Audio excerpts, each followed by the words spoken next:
just another day, only to scream into the night. Nothing ever tries to change, even if I want to realize. 'Cause I've been sitting here, same old ways, taking off about the same mistake. Darling, when you go away, it won't be as simple for you.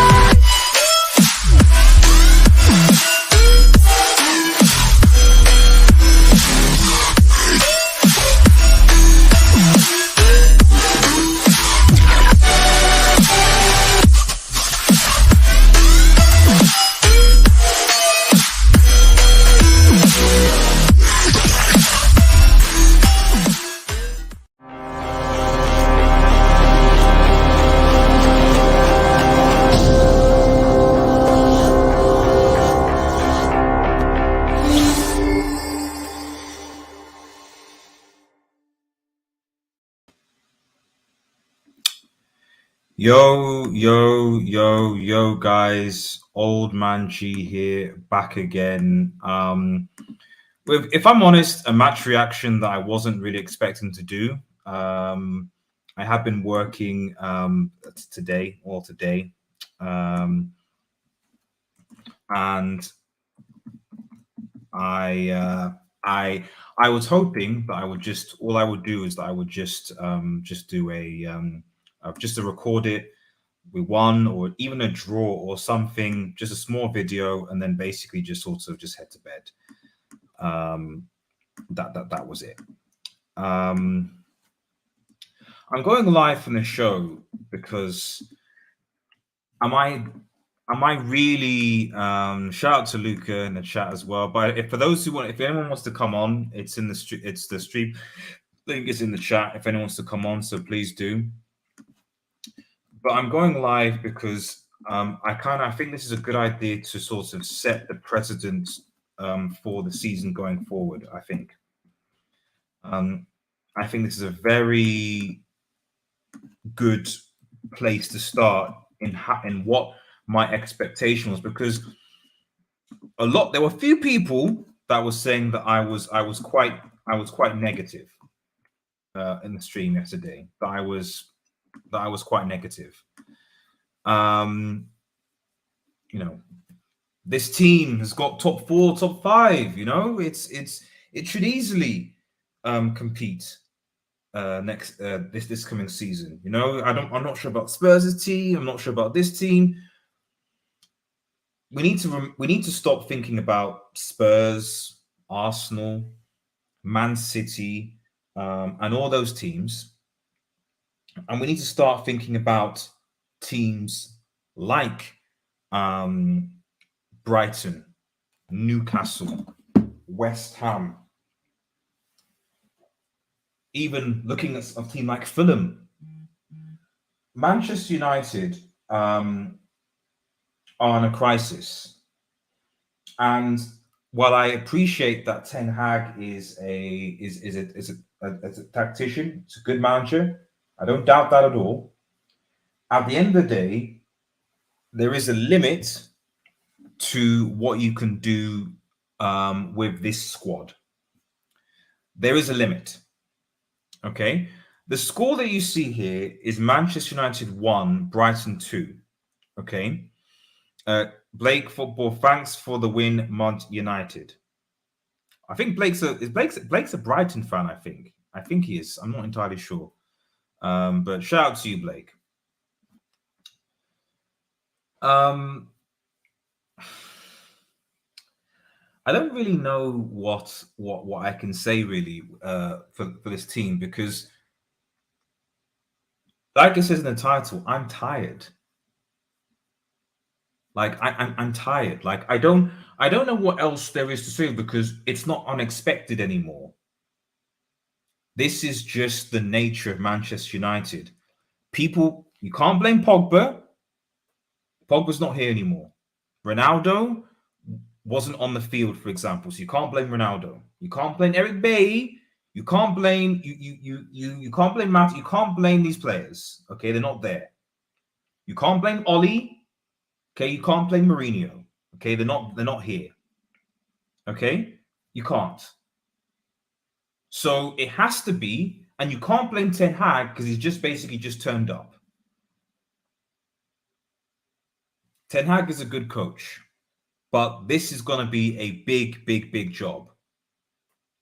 And if anyone thought, and I said this, guys, I said this because when people started to get gassed from preseason, watch my season preview with Yassir.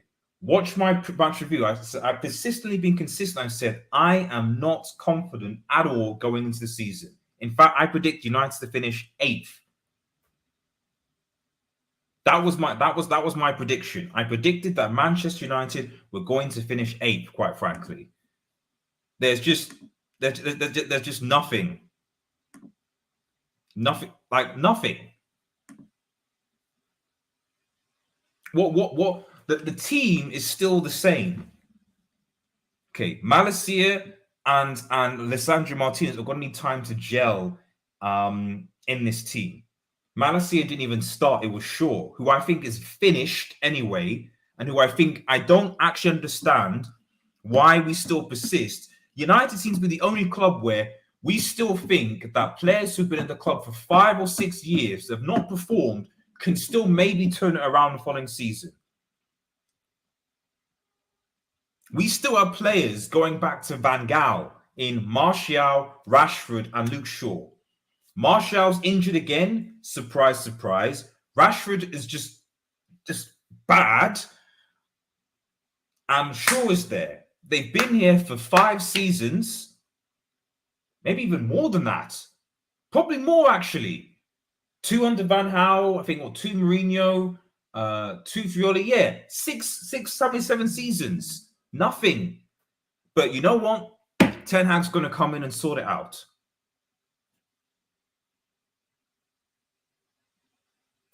Well, look. Fred, McTominay, the midfield, garbage. Total garbage with the midfield. You cannot expect Fred or McTominay to be holding 6s. It's been like, I don't understand when a manager will come in and literally be like, we get it that McTominay and Fred can't do this thing. They can't. I think Ten Hag knows that. That's why he's trying to get Frankie de Jong as much as possible. But let's be real, Frankie de Jong ain't coming to this squad. He's not coming. He's not coming at all. Of course he's not. Why would he come to this mess that is Manchester United? I said before, I've tweeted, I've said, we lost 2 midfielders. It is an absolute disgrace that we have lost 2 midfielders and 3 attackers and we have not replaced a single one of them. Eriksen is not a midfielder, okay? He shouldn't be expected to be a midfielder. Lisandro Martinez is a centre-back who, to be honest, was lucky they didn't give away a penalty. It should have been 3-0 because Brighton should have had that penalty. Let's keep it a stack. They should have had that penalty. Let me so I'll try and read your comments because I probably will go into a bit of a rant, but I need to read everyone's comments. Yo, Sarge SMB, RDS, I think Rashford might be finished. Yeah. I said that he was played under the ground under Ollie, and after the surgery, I just thought that I just don't think that he's fit enough. I just don't. He's not recovered. We'll see. I'm going to bring Michael in a second. Michael, I see you in the back. I want to just quickly sound off, and then I'll bring you in. This is a structural issue. Yeah, of course it is. The Glazers, by the way, shout out to the Glazers. Shout out to the Glazers. In the stands, hoping for a routine win. Hopefully you can see the mess that you have put this club in. I hope you got a front seat to the mess that you put in. The fact that you generally thought that buying essentially one starter in Lisandro Martinez, a backup left back in Malaysia, and an on the free Eriksen were going to be good enough this season. We wouldn't even gone for Eriksen if he had a transfer fee. Ten Hag gave you a list of players, and you got 2.5 of them. And you want. I know the transfer window is almost finished. I get that. So it's still open, but Chelsea, Arsenal, Spurs, maybe they're going to still be signing players. And now, I dare this rumor to be true that United actually were bidding for an Arnautovic. I dare this rumor to be true that United were actually considering bringing Marco Arnautovic to Manchester United. I dare them. I dare them to bring that guy bring that guy in. Now we can't even. I'm sorry, with the scouting, with everything that we've got around. Like, there's a comment. I want Somali Flames to this. Ragnick was right. At least half the squad needs to leave. Ragnick, he was laughed at. He was mocked by the British press, by fans. He said, 10 players gone. We need the replacing. Had a plan. And we said, get lost because tag ball. Because Ten Hag will come in and he'll just magically make things better again. I don't know why we sacked him. I honestly don't know why we even if it was Ten Hag, someone should have overruled Ten Hag, our sporting director, whatever Richard Arnold does, executive, whatever, should have overridden him and said, no, you're going to work with Ten Hag because he's done a detailed assessment on all the players. So please work with him so that we can identify the players together that we need and who we need to replace. ASAP. And what happened? Nothing. Nothing. And look at Rafa Austria now. Playing much better. Austria playing much better. Much better. And we, unsurprisingly, look the same. That's why I said, guys, I said, I don't trust, I didn't watch preseason. Guys, you didn't see any videos. I didn't do any videos on preseason. I wasn't interested in preseason. I don't care because preseason is not reflective. When the season starts, that's when things get real. So I don't care about preseason. People were bantering Haaland and Nunes preseason. Oh, Nunes, blah, blah, blah, blah. Nunes scored a goal against Liverpool. I'll bet, okay, they got a draw. And Haaland dropped a brace against West Ham away. So they're going to banter them now. They've got two strikers in that will score goals. United don't have a replacement striker or a forward or a functional midfield or functional fullbacks, quite frankly. There is no part of the squad that is functional. The fullbacks aren't functional. The defense isn't functional. The midfield isn't functional. The forward line isn't functional. I just this looks like a long turn run over this way. I think like I'm going on loan. I'm going on loan. I can't. I'm tired. I can't deal with this for this season. I can't deal with this type of. I can appreciate the highlight and conceding stuff like that, but what I can't appreciate is the same dead football with the same players. That's what I can't have. I can't have seeing another season of a crappy Rashford, a crappy McTominay, a crappy Shaw, a crappy Maguire not change at all. I can't.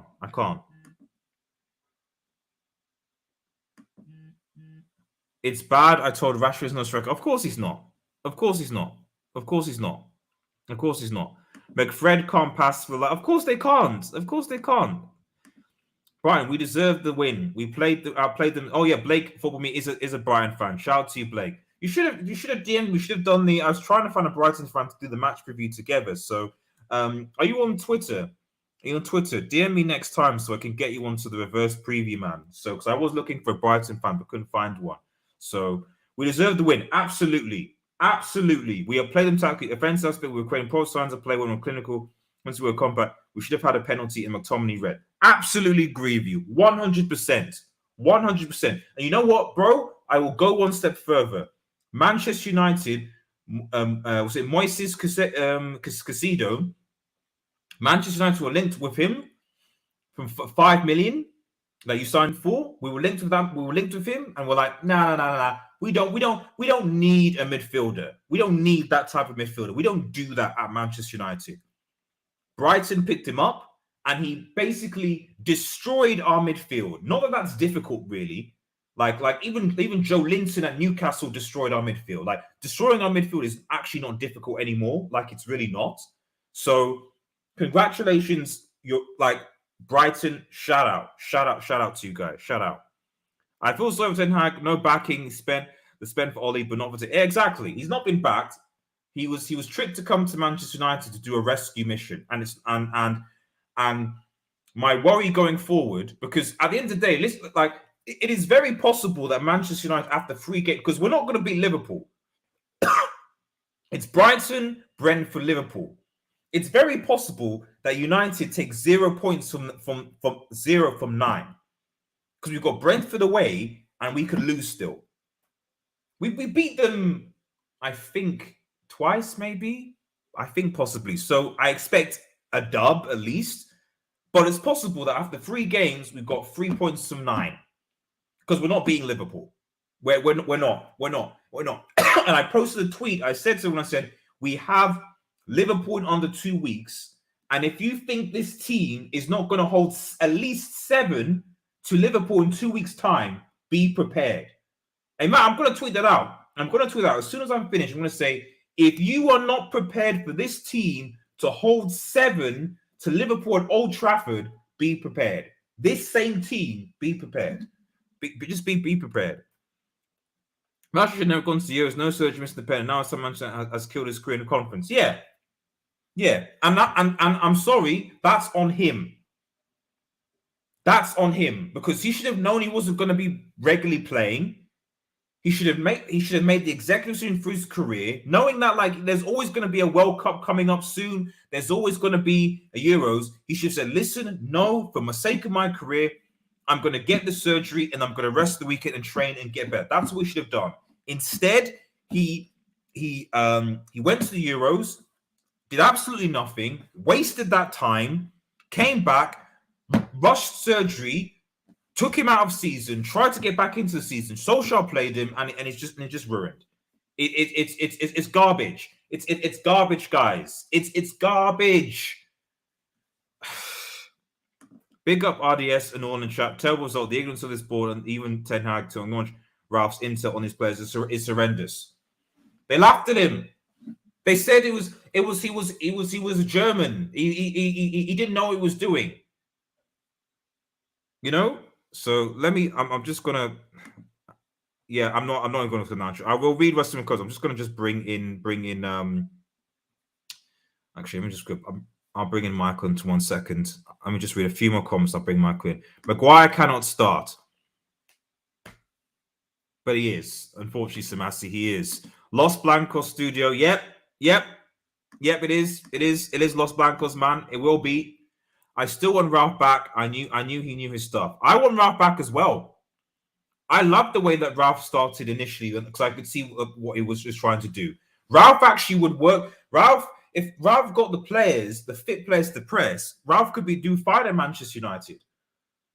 Don't think that Pep or Klopp could come into this team and make these guys better. Don't think that. Bilton, to be fair, City lost their first game of the season. They're still first game left. I doubt McFred starts now. Bilton. Bilton, you're right. City did lose. The difference between City and Manchester United, though, is that City have a squad. United don't. That's the difference. So, for example, if let's say that Ronaldo gets injured, who plays as the striker? Who plays up top? Rashford? Are we expecting Rashford to score 18, 20 plus goals? And who plays on the wing? Sancho. Okay, right. Who else? Ahmad? Garnacho? Eriksen? Midfield. If McTominay even gets injured, even though it's garbage, who comes in? You're relying on youth players now. There is no squad. There literally is no... The only depth that United have, stupidly, is in... We have 7 centre-backs at Manchester United that we can't offload. And are still at the club. Phil Jones is still at the club somehow. Bailly is still at the club. Twan Sebi, I think, is still at the club. Lindelof is there. Varane, who I don't understand, is on the bench because I don't know how you could bench. I don't know how you could bench Varane as a third choice. Varane is not a third choice centre back to Maguire. I hope Ten Hag. I hope next game against Brentford. I do not want to see Maguire there. I don't want to see McFred there. I want to see. I want to see if you're going to put Martinez and Varane or Martinez and Bailly, and I want to see a different midfield, possibly Van der Beek, Bruno, and Eriksen, something like that. I can't see that same McFred midfield. Please, for the love of God, please. Factos. Artists, the club was literally decaying before our eyes. Yeah, I just let me bring Marco. Marco's been waiting for a while. 1 second, buddy. Let me bring you in. Michael, bro, can you hear me? Well, RDS, I mean, I like you, RDS, and I know you're very passionate and you're very real when it comes to Manchester United, and that's why I respect you and your channel. Bro, what did I tell you all summer? What did I tell you and Factos all summer? Your midfield is still the same. You will still have the same problems. That's why you are twerking from Frankie de Jong.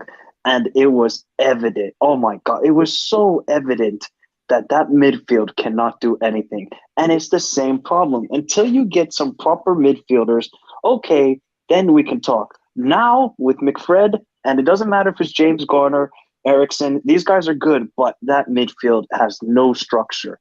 Absolutely zero structure. And I need to understand, what is Marcus Rashford nowadays as a footballer?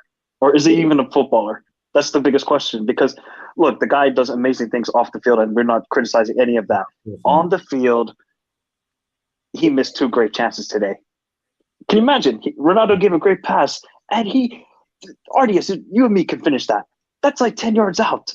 And he doesn't have to, he can pick one of the corners. That's it. He shoots it directly. And I think it's Sanchez, the goalkeeper for Brighton. Yeah, can you just quickly pull up the lineup for the game, if you could, please? Oops, sorry, it's gone to Sky. No, you're good.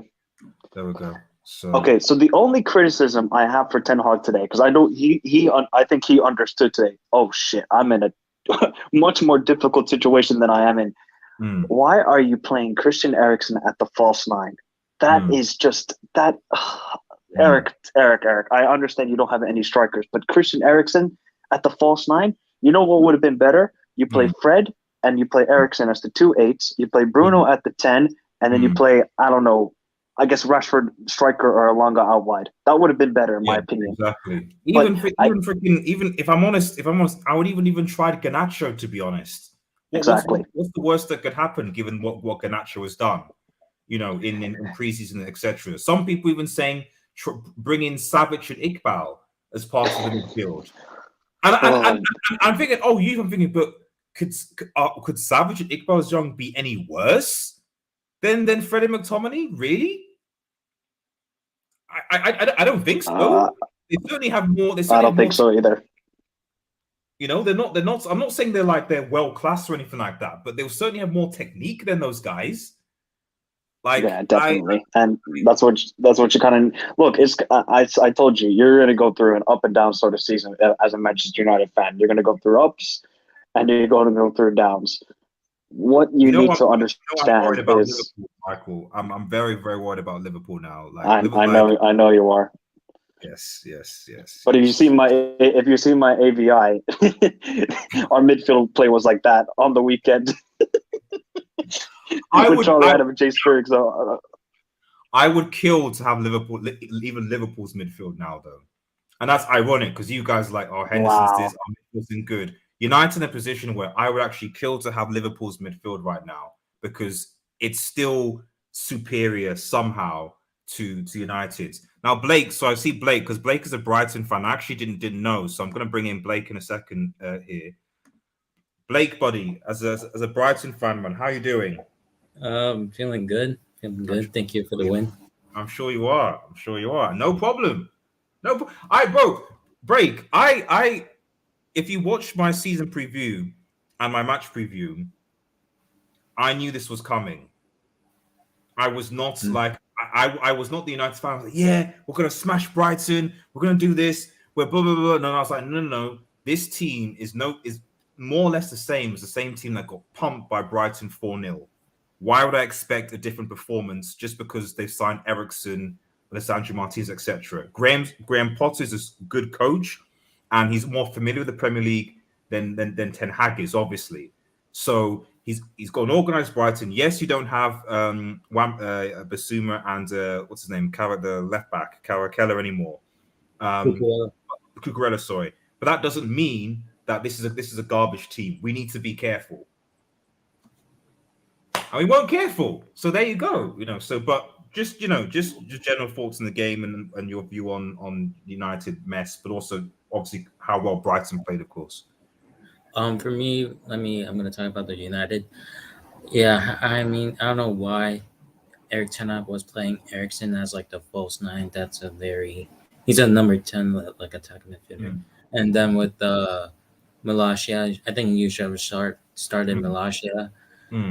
And this like midfield's very poor and weak, so I wasn't surprised. Like Caicedo was mostly dominating the midfield battles. He's a very good pickup from like a year ago that we bought him, and I think you guys should have bought him. And that we were very compact without the ball, and that like we had great passages of play that I expect us to do. But the positive that was parts was that we were like clinical because we're known for like creating these chances, but not clinical. So I'm happy that Pascal Gross got those 2 goals, and so let's hopefully we could build on this. And that like I feel bad for Ten Hag actually because he doesn't have the right players that he has. You guys only like brought 3, I believe. So I mean, and this is like a mixture of different players from different managers as well. So like look at like Arsenal where Mikel Arteta, I still have questions as him as a manager, but at least he has like his own players, but Eric Ten Hag doesn't. So yeah. As just a side note, if there are any Chelsea fans watching, this is actually how you play the back 3. Just if you watch where the Brighton play, like so you don't actually have to play that garbage football that currently Tuchel is playing. If you look at how Graham Potter, that's actually how you play with a back 3, with obviously with the fullbacks. So, but that's just the side. I'm not anti-Chelsea, but I'm just saying that like you can actually play good football with a back 3, and with this formation, and it look well. So I'll just bring Michael in again. And one thing I'll say just before I go back to Michael again is that I didn't actually think that in 2022 that I would say that Danny Welbeck is actually in a better position than Marcus Rashford. I didn't think I'd ever say that in 2022 where Marcus Rashford looks worse than Danny Welbeck. That for any United fans, I just want you to process that. Danny Welbeck is in a better position than Marcus Rashford in 2022. You can make an argument that, in fact, quite a few ex-United players are in better positions. Smalling is enjoying life in Roma under Mourinho. Lukaku, Lukaku wasn't that much for a long time. Daley Blin, Ajax, etc. So, Chainsaw, I see in the background. I'll bring you in, Mike. Just before I read some of the comments, like where does Ten Hag go from here? Or am I overreacting? Is it just an overreaction? It's nothing to worry about. It's the first game. Like someone said, I think in the chat that City lost their first game and won the title anyway. So maybe I'm just overreacting. It's no big deal. It'll be fine. Well, you did have a slight improvement. You only lost 2-1 compared to 4-0 last season. And maybe that's because of Ericsson and Alessandro Martinez.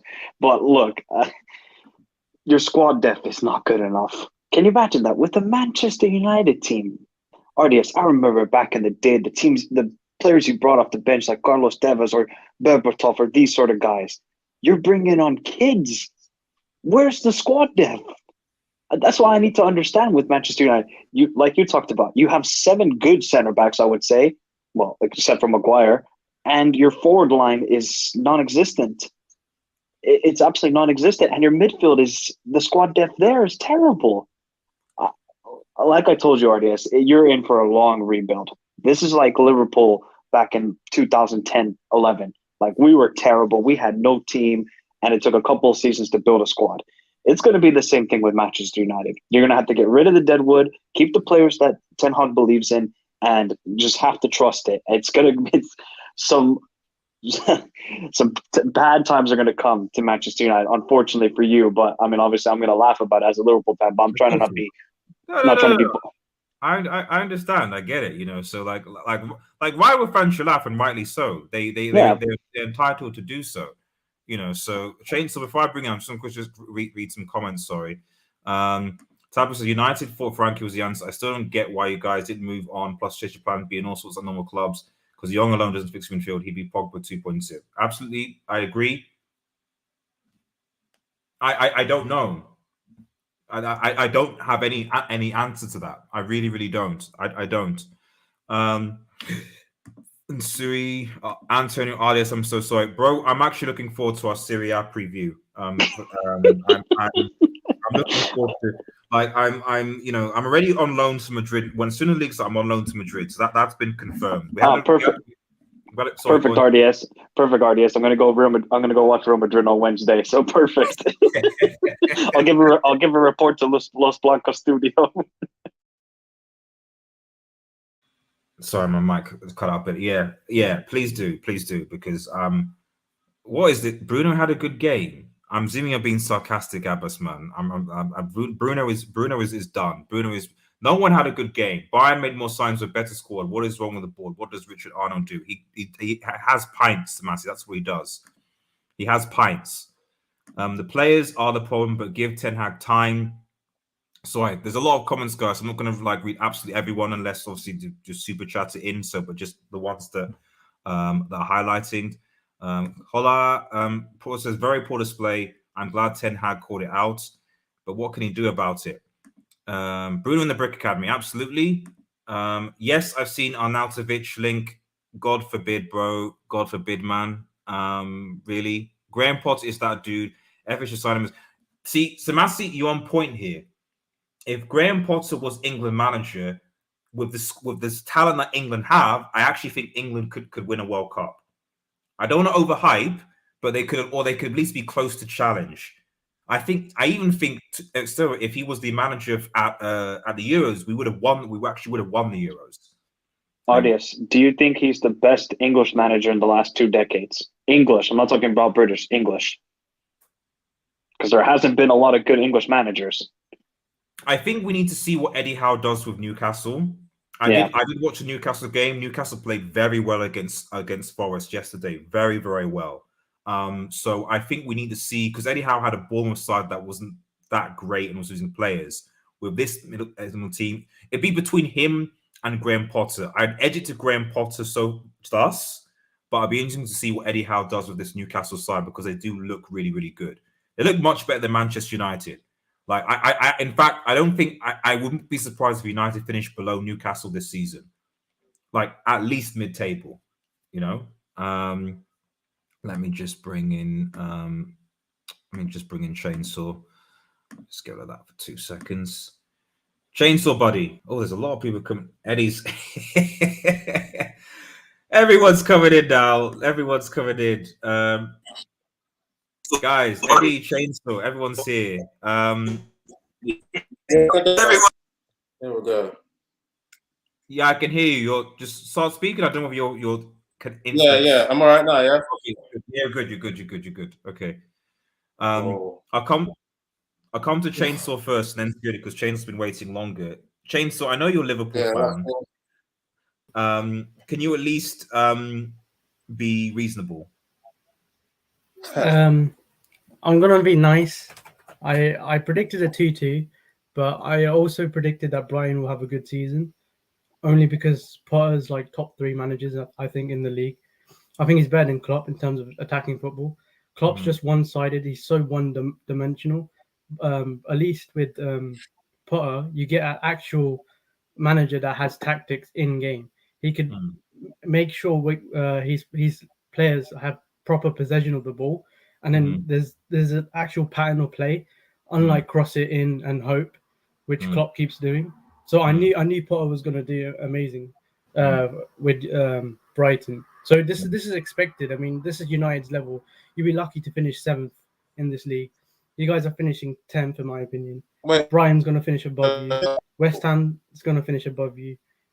it is what it is. I think you have to get used to it. And I already said that Ten Hag, if he loses this game, he could get sacked this season as well. So it's looking No, he won't. Chainsaw, he will not get sacked. He's looking very bleak for him, unfortunately. Chainsaw, what other manager will they go and get to they rectify the situation? They should get Potter. It'll be easy. No, even Potter's not going to be able to do anything with this team because at the end of the day, the issue is not. We keep on saying the issue is not managerial. The issue is structural. Oh yeah, it's structural. It's from the top all the way to the bottom. But like, it's the fact that he's starting Harry Maguire. It should tell you everything.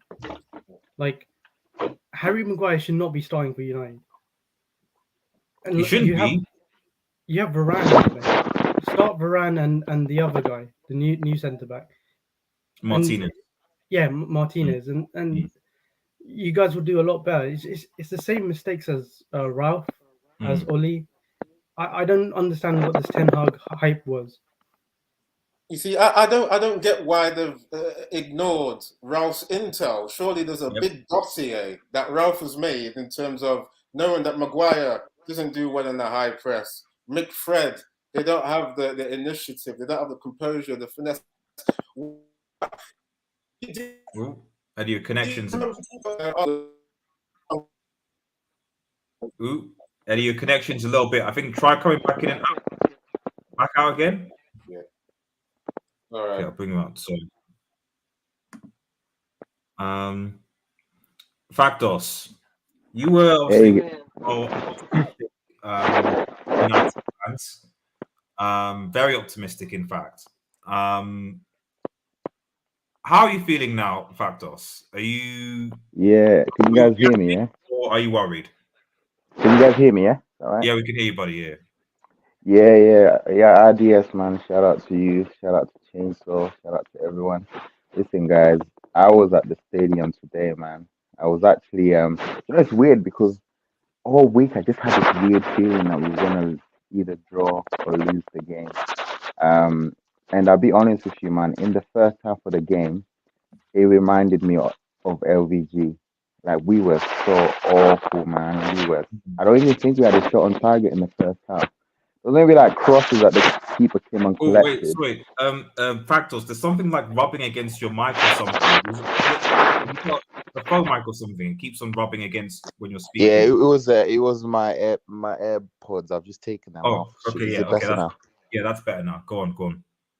Yeah, so I was just saying that the first half reminded me of LVG, because I don't think we created any clear-cut chances, and the team was just they were just going back to old habits, bro. Like, Scott McTominay in real life, I'm telling you guys, he is 2, 3, 4, 5 times way more horrible than he is when you see him on TV. And I said this about Marcus Rashford as well. Like, I love him to bits, bro. He's obviously from Manchester, local guy.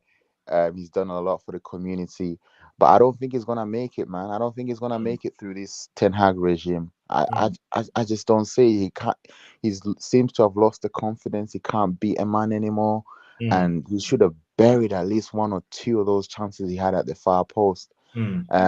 So it's very worrying, man. And imagine this, RDS. Yeah, you are the manager of Manchester United. It's your first game in your career, and you get booed at halftime. Like, guys, it's just deep how the United fans have had enough, bro. Like, they've just had enough. How are you gonna boo your manager when you've not even had the Ten Hag's not even had their honeymoon period, man. Even Ralph had like at least 30 minutes against Palace. You know? Yeah, and like, it's bad. But like, do you know what's weird, RDS? I'll be honest with you, because the thing about me is I try to speak from, based on what I feel, and it's my opinion at the end of the day. But when I was leaving the stadium, I was a bit conflicted, because yes, we lost the game and we were horrible in the first half. And obviously, I don't ever want to see listen, I'll make a huge claim about McTominay later on, but that second-hand performance kind of gave me a little bit of hope. Like, we can kind of build on that, if that makes sense, because we've seen teams before come to the Premier League, lose their first game of the season. Last season we won 5-1. The season before that we won 4-0. And I think there was another time as well we slapped another team 4-0 under Jose Mourinho on the opening day. So listen, you just don't know. But like that first half performance had me worried like crazy. But another thing I would say is Luke Shaw. Guys, I don't know why we keep focusing on Scott McTominay. Why is Luke Shaw getting away with murder, bro? Yeah, no. I was gonna come on to Luke Shaw. I was gonna say he's one of the few players, obviously part of the Van Gaal era, who I still don't understand why he's literally only had issues with injuries. Fair enough. He had one really good season under Oli where he was arguably one of the best left backs in the world in terms of how he's performing in 7 years, and that's it. And yet still, I still see United fans saying, oh, but under new manager, Luke Shaw couldn't get another chance. Bro, he's over. Listen, I don't want to fat shame. Listen, at the end of the day, they're professional athletes. They got chefs. They've got the resources to the best kind of health and regimes and that sort of thing. This guy, when you see him run at Old Trafford, he is overweight, man. I said it before. This guy is thicker than a lot of the women on here, man. Like it's just embarrassing. He cannot do that job of running up and down the pitch. And I'm being honest with you, like if 6 months from now, Luke Shaw and McTominay are still getting games at Manchester United, I'm gonna stop supporting the manager.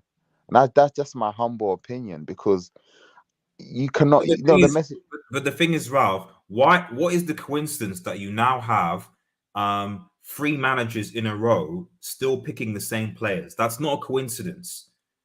If Ollie's picking him, Ralph is picking him, Ten Hag is picking him, that's not a coincidence, bro. Listen. Adios. This is why I feel like it might happen, because this is Manchester United at the end of the day, bro. Like we are a weird club. Yeah, but like, listen, like what kind of message is that sending to everyone else, that the standard of midfielder is Scott McTominay and the standard of a left back is Luke Shaw? And we have to question, like, is he getting pressure from the board that you have to keep playing these guys because they have, they are loved by the board, or like, I'm gonna start questioning, like, are you a puppet? Like, do you have your own mind? Because surely, if you're about possession football, if you're about the Ajax way you're playing, there is no way Luke Shaw and Scott McTominay should be in that midfield, especially when you have somebody like a James Garner or a Donny van de Beek on the bench. Like, I'm not fully sold on Donny van de Beek, I'll be honest with you, in the Premier League. But if Scott McTominay is still playing come February or March, listen, man, I will start throwing stones at Ten Hag, man, because at the end of the day, man, I'm a Manchester United fan first, man. I will not fanboy any manager or any other player. I'm watching my own club decay with my own eyes, man. I go to that stadium, bro. It's in tatters, man. It's a shit stadium. Let's be real. Is it still leaking? Yeah. I don't know. Understand where I was. It wasn't leaking, but like the facility and everything else is just so rotten, bro. Like, and like if the manager doesn't have the balls to drop these guys and make a statement and say, okay, I'm gonna put in a Zidane Iqbal or whatever, then I'm just gonna say he's a puppet, because so far he's not really made any tough decisions. He's still stuck with Maguire as his captain. Okay, he had a good game. Ish, from where I was like, Maguire wasn't for mine wasn't that bad, so to speak. Of course. Okay. So that's why I'm not gonna slander him. The goals look like there were back issues, but go on. Yeah. But he's not a captain. That's my point. So Ten Hag has got a lot of work to do.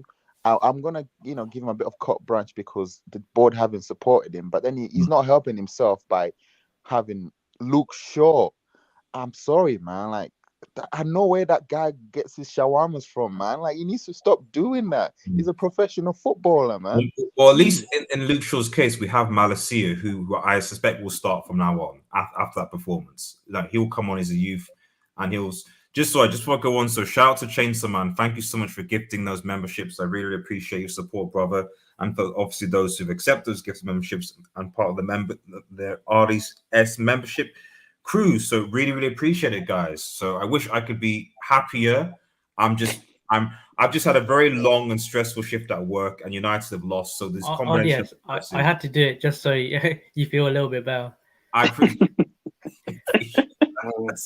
Don't worry, RDS. Real Madrid are coming back next week, so Los Blancos Studio makes a I'm return. going on loan. Like Eddie knows I'm going on loan, man. I'm like that. The loan papers were processed just as soon as the final whistle was done. And RDS, can I accept it? Yeah, go on. Can I just say, because I gotta go, I'll just ask you one question. Yeah. How long until these players throw the manager under the bus? Because we have seen this time and time again with these players, certain players like Luke Shaw, guys who have been at the club for a long time. How long until they throw this manager under the bus? Because it cannot happen again. And that's why I said Ten Hag will get sacked this season, because the players have got massive egos. These players will overturn any manager. You know what? Yeah, to a certain point, it will be that these players are just incompetent. You know, there's certain players that you do see actually trying that. Watching McTominay today, he was trying. He's just not good. Like when he lost the ball for the first goal, he's the wrong player that should be driving. He doesn't really have the control. I thought Eriksen was going to drive a bit, and he just didn't have the control or the composure. So I do get the point of ego that will come into it, but I think it's maybe 50-50. You know, like half of it is that they're just crap. They're just crap. Like, especially with Fred. Just on that point as well. I feel like, and I hope I'm wrong. I'm right, man. You know me, I'm always an optimist, bro. But I also feel like maybe Ten Hag is giving these guys like, you know, rope for them to hang themselves with, basically. Do you get what I'm trying to say? Like saying that I'm gonna give you guys an opportunity, knowing fully well that they're gonna, you know, they're not gonna perform, and then it justifies him benching them later on in front of the fans, in front of the board, and everybody else. Do you get what I'm trying to say? I feel like he will start to integrate his own players. I feel like he's got an idea of who his players are. So obviously we know Eriksen is going to be in midfield, and we know maybe Donny's going to be playing at some point, but he just can't bring his players in straight away. I think we played a lot. I don't know about you at the game, but I got the impression we played a lot better when we had Van der Beek, Bruno, and Eriksen in the midfield. 100%. Yeah. That's why I said the second half gave me hope, bro. Yeah, it did give me hope.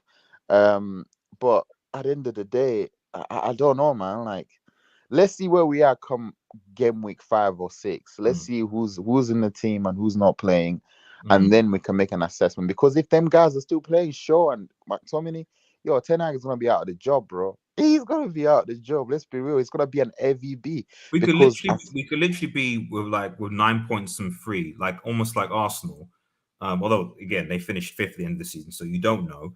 But we could easily be, because we go to Brentford and lose. We're not beating Liverpool. We're not beating Liverpool at Old Trafford. We're not. And if we lose to Brentford, is this the same Liverpool that couldn't beat Fulham? No, don't go there. Don't go there. Nah, listen, I'm the type that will throw stones even if I live in a glass house, bro. Yeah. You know what? Yeah, I want to be on that. I want to be on board with that, with like throwing shots to Liverpool, but at least they got the draw. We couldn't even get a draw. Yeah. And Liverpool were, at least to be fair, they were away. I can always be like, okay, be away from home. You can always be like, this is first game of the season, and you're at Old Trafford, and you held an L to mid-table Brighton. And Fulham, you know, new promotion bounce at home, so it's not completely unreasonable. Something. While also on the banter trend, who had the worst performance, McTominay or Henderson or Van Disney or Maguire?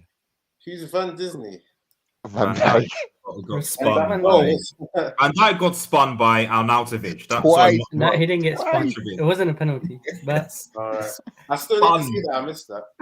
Mitrovic, man, it was funny. But it's difficult to hate because I think they still got a point away, which I still think is fine, as opposed to because you know, if we play like this and go to the Amex at Brighton will put 4 past us like they did last season. Yeah, and I'm scared of that Liverpool game with this High Line and Maguire in it. Salah's banging another hat trick, you know. No. It won't be Salah. It'll be Nunes scoring a hat trick. Yeah. Yo, Oh, let me no. Just go remember real that. quick, yeah, before we move on, like, because I was trying to talk about this before my internet just Yeah. started flicking it, yeah. Go on. I don't get, yeah, why Ten Hag is so ignorant, like the whole club's so ignorant to what Ralph found out in terms of he's tried similar football, yeah. Yeah, there's going to be certain differences, but look at the similarities. Ten Hag wants to play high press. Ralph played high press, right? In terms of controlling the game, that's what Ralph and Ten Hag wanted to do. So why, if you're Ten Hag, yeah, why are you showing up to press conferences? Because remember when you was asked, have you looked at the last game that Man United played against these guys? And you said, no, that's just last season. Almost like just proper ignorance. Like, why would you not assess what this team was doing when they tried a similar high press system? And Eddie, take your get the reconnaissance, from what they were doing last season. It's applicable, so we don't have to go through the trial of McFred and Maguire. Like Eddie, it's like it's what do you call it, Groundhog Day. This is ridiculous. Yeah, go on, man. Maybe because there's 3 United fans here, so I'm gonna say this: it's not McTominay and Fred that's the problem in your midfield. It's Bruno Fernandes. Relax, man. How is Bruno Fernandes? How is Bruno Fernandes always escaping like blame, and McTominay and Fred are always highlighted when Bruno can't press to save his life? He's a headless chicken who loses his mind, who thinks he's bigger than he actually is. Like for him to be throwing a strop like Ronaldo, like he's achieved something. Like relax yourself, humble yourself, and like play the game properly. He shouldn't. If the best I've seen Bruno play recently has been when he's actually played deeper with like a McTominay or something where he's like not a 4-3-3. Yeah, where he's not the most advanced midfielder, because as James rightfully said, like he doesn't press. He doesn't press particularly well. He's petulant. He gets complacent, and oftentimes, in fairness to McTominay and Fred, because he presses so high, he leaves them exposed, and they often get overrun. I have no idea why Mrs. Caicedo was able to just completely dominate our midfield single-handedly. A player of which Manchester United were linked with for only 5 million, but decided, no, we don't need a midfielder, even though we know Pogba and Matic are going to be leaving in under 2 years' time, or a year's time. No, we don't need a midfielder. It's not a priority. Get another centre-back or whatever, but I digress. Just one quick thing, yeah. I can't believe how long we've been doing this midfielder thing, yeah. Since Sir Alex Ferguson days. Remember we had 40-year-old Giggs playing midfield, right? And then it did kind of get sorted out when we got Hargreaves in. Then he got tendonitis, and then it went back to getting people like Pogba and don't know where to put him. It's going to be end of days, yeah, if we keep messing about. But I can't remember the last time United had a functional midfield. I mean, Matic, Herrera, and Pogba was okay. I think that's probably the closest United have had to a sort of, I would say, an in quote functional midfield. No, but yes, the thing is, I'll get to the Bruno point in a second, because there's something that I've been thinking last couple of days, because Bruno's played in 6 Ten Hag games, including friendlies and stuff, and he's not had a goal or assist. And it's got me thinking, like, does Ten Hag need to abolish the 4-3-2-1 with a number 10 and go to a flat midfield of a 4-3-3? Because the games that I saw Ralph dominate were the ones where we actually lined up in a 4-3-3 and we had Bruno as one of the box-to-box number 8s. Do you get what I'm trying to say? But like this thing about United midfields, you're right, bro. Like, we can curse and I do feel like McTominay and Fred are the easy scapegoats, because especially McTominay is rubbish. This Fred, he's got a bit of tech, but Fred was terrible today, by the way, bro. He was crap, but he did make a few interceptions. But like, Fred was at least taken off early. Why on earth was McTominay playing for up to 80 minutes? Can someone explain that to me? What exactly was he going to do? I don't know. But my point is, we've seen midfielders of Pogba and Matic get run over before. Do you see? Just as bad as McTominay and Fred were today.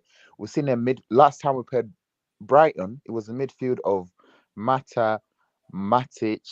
I want to say Bruno was there, and another person, probably McTominay as well. And you would say that Matic and Mata, they are techie footballers, and yet our midfield has still got way overrun. So this issue with midfield, I think it's deeper than what we think it really is. If that makes sense, I do feel like we need to change the formation and get better players in there. I still feel like you can do that with Bruno The thing Fernandes. is, factors is that for some reason we just think, for example, we don't replace our midfielders. So just think, for example, we like Herrera went to PSG, right? We didn't give him a new contract. Did we bring anyone in to replace him? No. Fellaini went to. I know Fellaini's is people didn't like him, so I personally thought he was a good utility player because he always, unlike Maguire, could actually head the ball into the net. It was always nice seeing Fellaini like, but you know, it is what it is. But he left. Did we replace him? No. Pogba and Matic have now gone. Have we replaced them? No. So I don't understand why Manchester United, with Manchester United, why we seem to be reluctant to sign midfield. Sign midfielders. I don't get it. We've lost 4 midfielders, and the only replacement in quote was probably McTominay stepping up, and that's not a replacement for me. Do you not think Eriksen is a replacement and James Garner coming back as well? I thought Eriksen was a replacement for Mata. Okay. Oh, okay. Fair enough. Yeah. I'll give you an opinion from the outside. There's 2 things. One thing is, it's not about pressing. It's fundamentally not about pressing. That's what Liverpool's second coach or assistant coach says. It's not about pressing. It's about chasing the ball. You're not pressing for the sake of pressing. You're chasing the ball. Yeah, so Firmino would chase the ball, just the ball, not the player. You wouldn't look at the player who's in front of him. He would just look at the ball, just eyes on the ball, and you chase the ball. You don't press. The people have got this misconception that they think we're pressing is an actual thing. It's not. It's chasing. It's not pressing. I disagree with that because you've got to do a team press, so the other players have to. No. But I'm talking about individual press. Like for example, Bruno, when he runs around head like a headless chicken, he's not pressing for the ball. He's pressing at the players. Right. You see what I'm but coming that should never be happening because it should be a system, right? Ten Hag should but that's my everyone is pressing, not Bruno doing it. But that's my second thing. Second thing. You have De Gea in goal. You have Harry Maguire centre back. Your fullbacks are disgrace as well, right? You need to build from the back to forward. So you need an Alisson, Van Dijk, obviously a different type of Alisson, a different type of Van Dijk in the market to bring leadership and structure at the back. Then you focus on the midfield. Then you bring a Fabinho or whoever your DM you want. You can't just get a DM like a Frankie de Jong or whoever it is, right? And think your defensive structure's fixed. You need a proper centre back.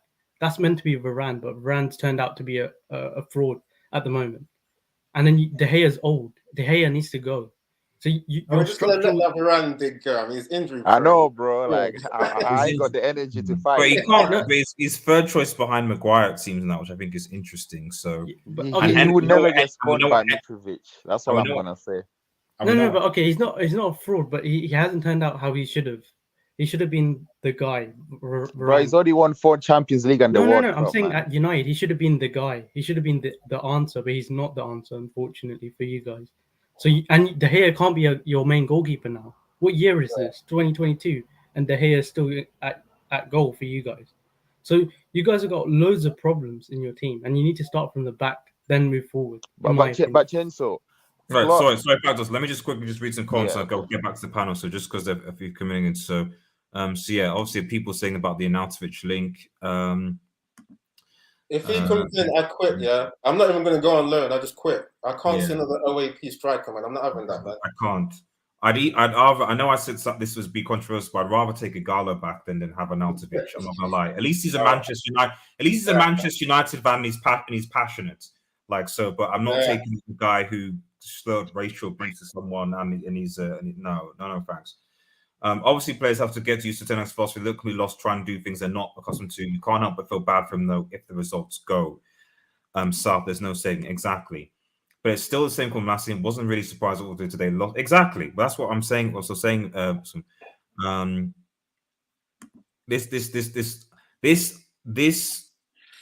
this better not be true. Is all I'm saying of this whole thing. Because the Telegraph, Jay Burt Telegraph, medium, but this better not be true. Because this type of signing reeks of desperation This is not for me a Ten Hag signing. This is Ten Hag going to the board and be like, we can't get anybody. We can't afford Anthony. We can't get a decent striker in. So this is basically what you have. And this is the type of stuff that Mourinho, probably to be fair, I wouldn't be surprised if Ollie in the future came and said, listen, I actually wanted a midfield. I actually wanted these things. But out of respect to the club, I'm not going to tell you what's really going on because I'm a Manchester United fan through and through. Fair enough, you called me a puppet, but the reality is there's a lot of stuff going on that you don't know about that I'm going to conceal. Ralph, on the other hand, wasn't like that. Ralph Rangnick was perfect director of football. Exactly. Big up audience. Thank you, Jabra. Antonio, right now, United and City can't be putting it. Yeah, there's not even shout out to Matthew Man. Big up in the chat. Rangnick's one of the smartest and recruiter. Yeah, he rebuilt. Bro, let's not rewrite history, man. The guy was a fraud, man. Let's not rewrite history. No, but the point of Raptors is that he wasn't. The whole point of Ten Hag for Rangnick was not for him to be the manager of Manchester United. It was for recruitment.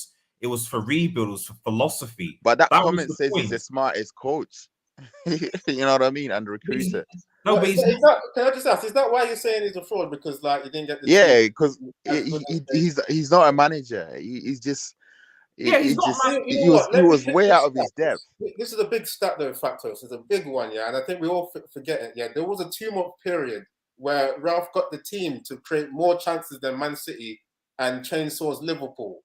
He was actually setting up these guys.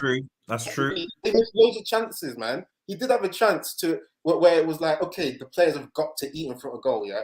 And we know we didn't even get the players, right? He wanted people in January. He didn't get backed. These prima donnas saw him as a substitute teacher. That's going to compromise you, isn't it, though? Factor, surely, yeah, you could be as good as you want. If the students is not listening, what are you going to do? I hear that, but I feel like it's football management at the end of the day. You've got to find solutions to those problems. You see what I mean? Like, though, how many coaches now? We're now 4th or 5th, and we're still asking the same questions about finding solutions to players that have been here since Van Gaal, some of them. I know, but then Rangnick was playing McTominay and Fred as well, bro. Do you know what I mean? I know, but I'm saying sent Donny on loan and all that stuff. You know what I mean? Yes, you're forgetting your savior, Martial. He's going to turn up finally after 7 years. Let's not. Why are you talking about? We got injured, man. He couldn't do anything today, innit? His discovery, so rather than being smarter, he's discovered players like Joshua Kimmich, Timo Werner, Naby Keita, and Ibra Konate helped to transform RB Leipzig from a lower league to a Bundesliga. There you go.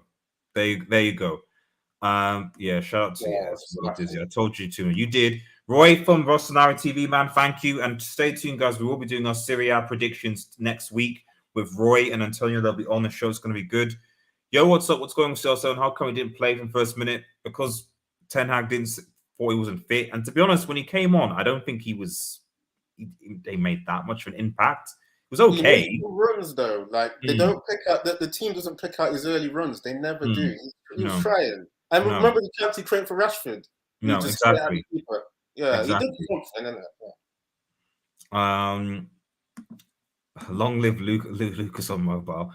Roy United intrude. Okay, they're having their. So what's going on with CR7? Oh yes, I've told you. Yeah.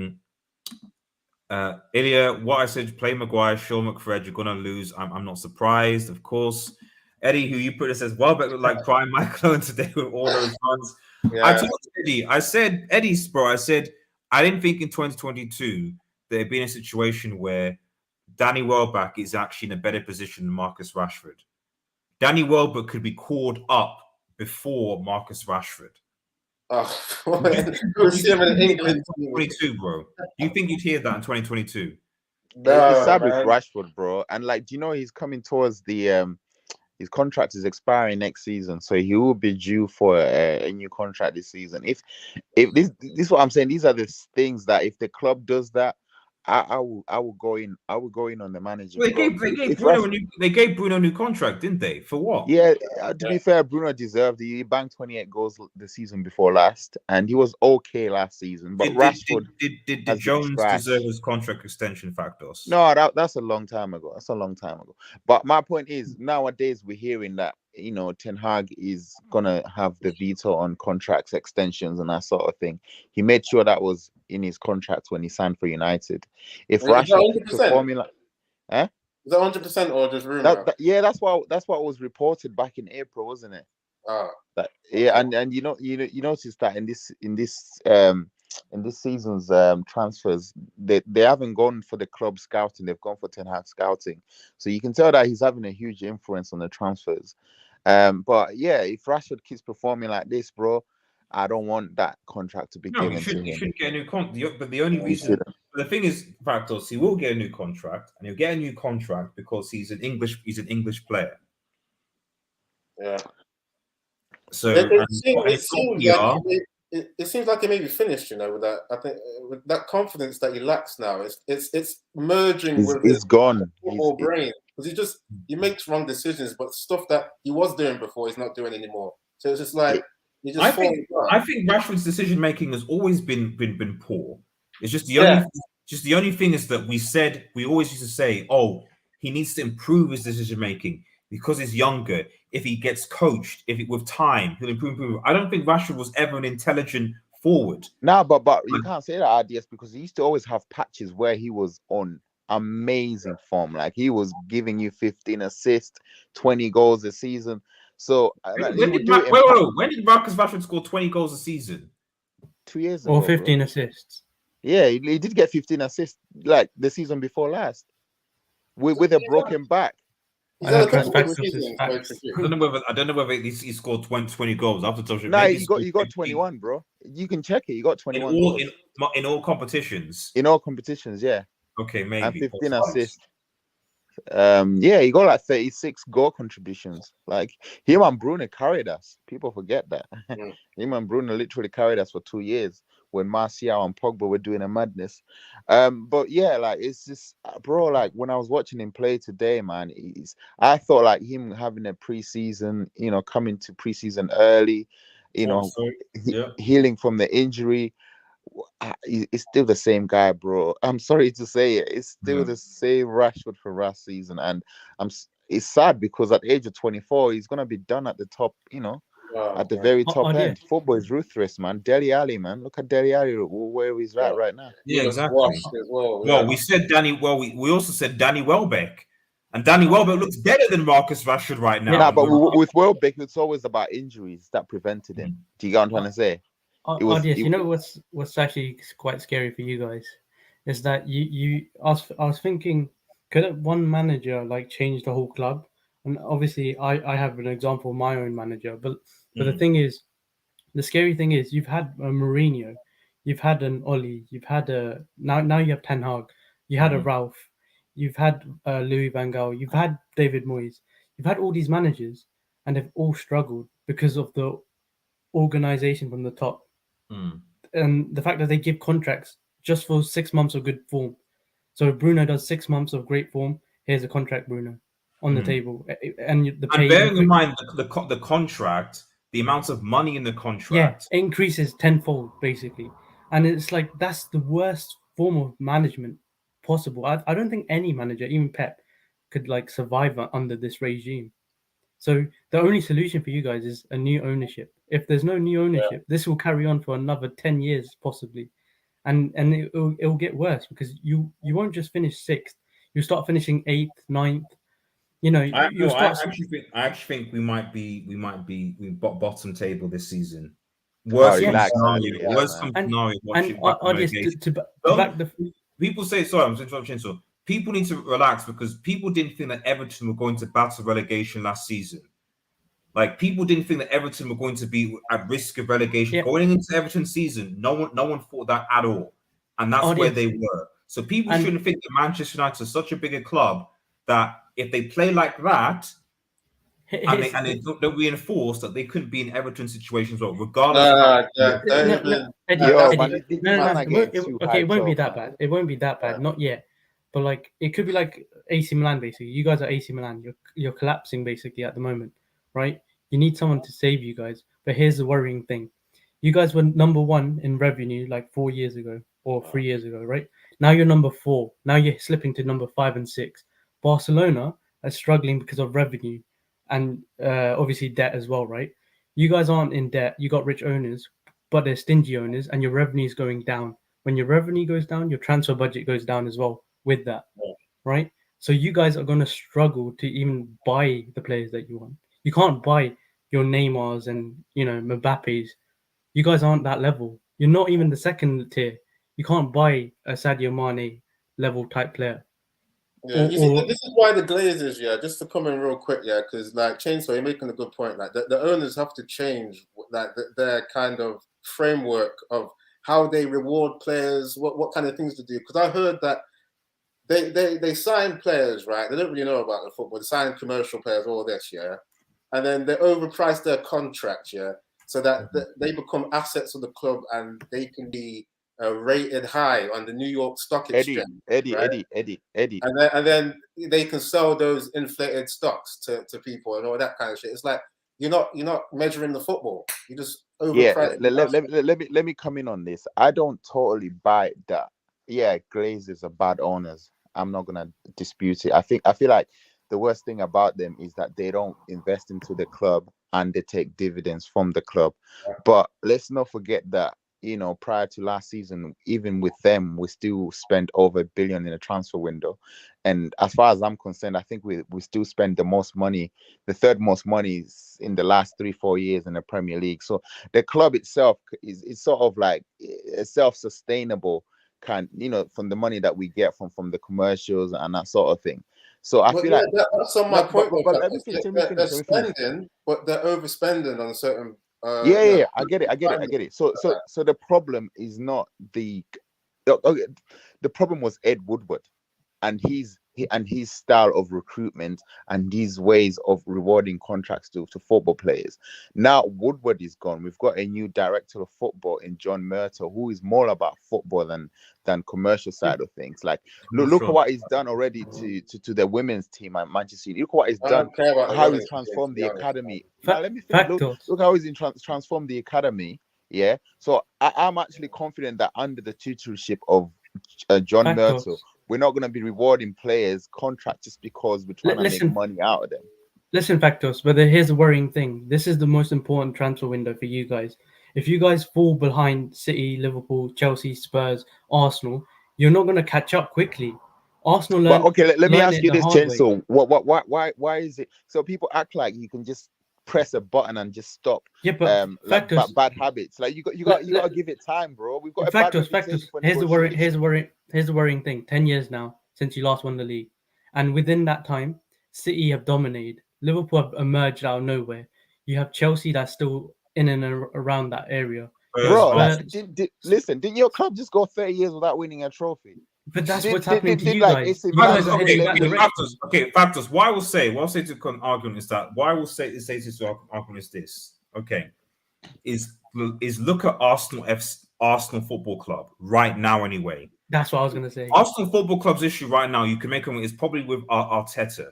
They have the same American owners. They've been in the same position in terms of not challenging for titles, not being Champions League, etc., etc.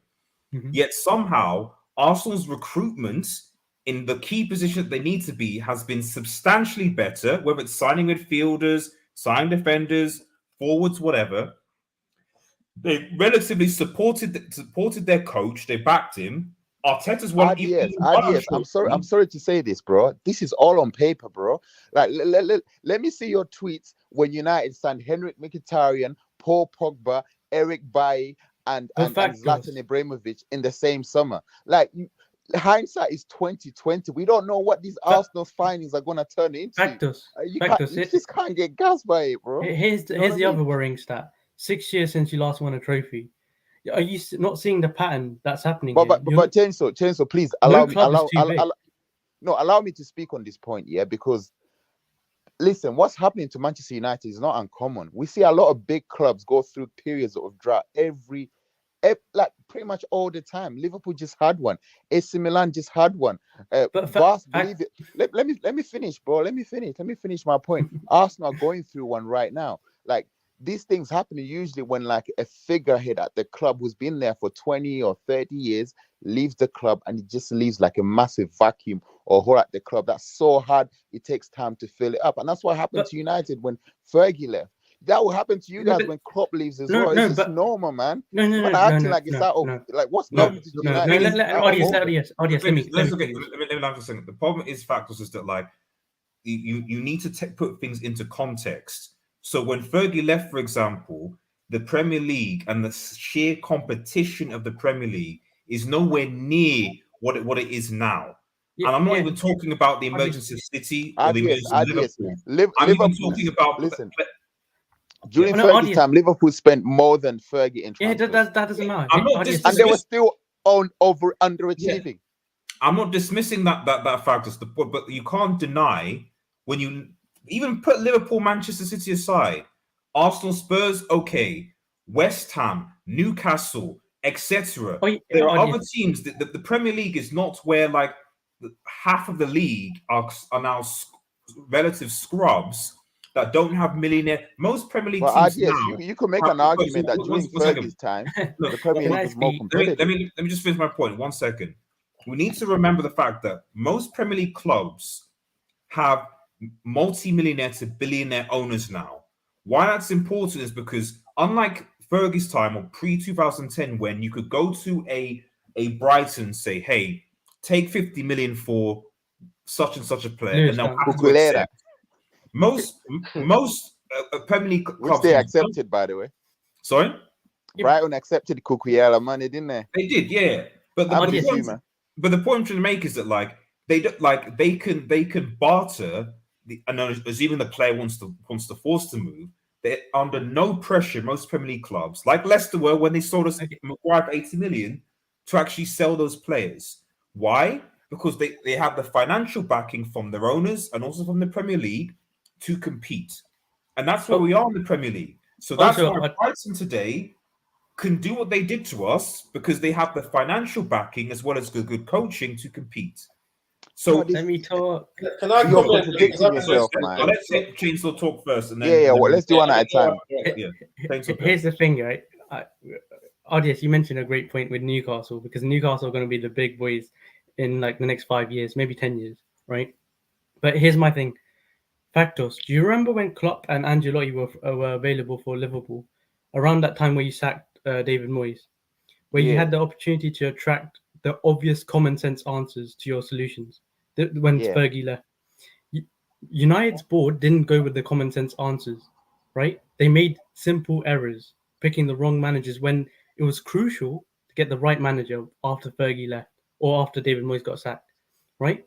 And then on top of that, there was clear areas where you could have signed players, not just this window, but previous windows. There was clear players, obvious signings that United could have easily blown Liverpool and other clubs out of the water because you guys have more money than us, right? There was common sense solutions to your problems. Now it's become complex because you got issues everywhere in the pitch, off the pitch. You got issues there as well. Chenso. I'm just going to finish off by saying this, yeah? Like my manager said in his first press conference, all eras will come to an end. No, that's not true. United, it will happen. That doesn't have to be true. That's what I'm trying to say. It will happen to Liverpool. You might think you're internally going to be a successful club. Come on now, come off it, bro. But the issue is when is the buying era going to come to an end? We don't know that. but it will. It will, though. I think you can say the same about Real Madrid, Barcelona.